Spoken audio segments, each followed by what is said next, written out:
Se você tem dúvidas que o jogo Dragon Ball Sparking Zero é um bom game, fica aqui nesse vídeo pra você entender a lore do game e as histórias alternativas que o jogo tem.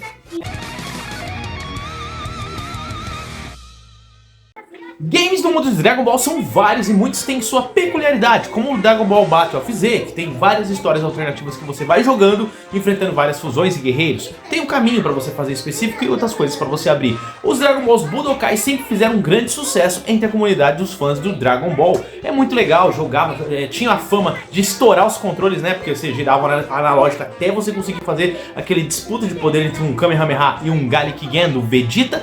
E tipo, muito legal. Agora, o Dragon Ball Sparking Zero tem uma peculiaridade: histórias alternativas. São praticamente 14 histórias Sparking que você consegue mudar na rota dos acontecimentos da história. Então imagina que bacana isso.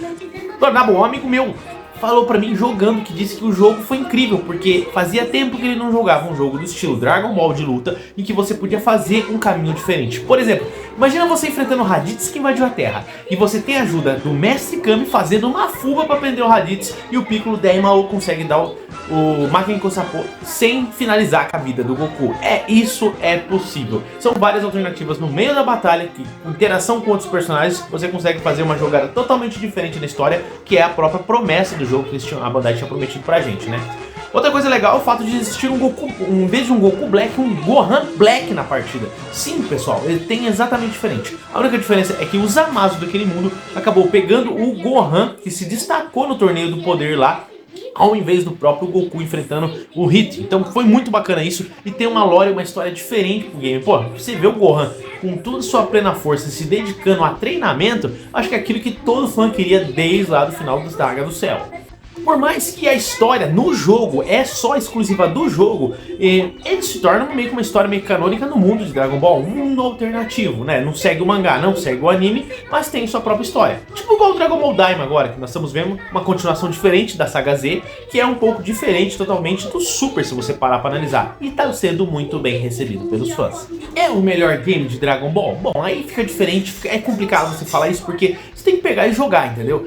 Todos os Sparkings, todos os Budokais que saiu, eu me diverti demais. Precisamente o Budokai 3 do PlayStation 2 foi um que eu joguei demais. Muito louco você pegar o personagem e voar pelo mundo, né? Você voava pelo globo atrás das esferas do dragão, usando o radar do dragão para conseguir abrir coisas diferentes no jogo. E era muito legal na época. Principalmente pelo destaque das transformações, coisa que alguns Budokais acabou aumentando muitos personagens na grade para você jogar, só que às vezes eram 10 Vegetas, né? Um Vegeta normal, um Vegeta Super Saiyajin 1, Majin Vegeta, Baby Vegeta e tudo mais, lá vai. Mas é cada jogo com a sua peculiaridade.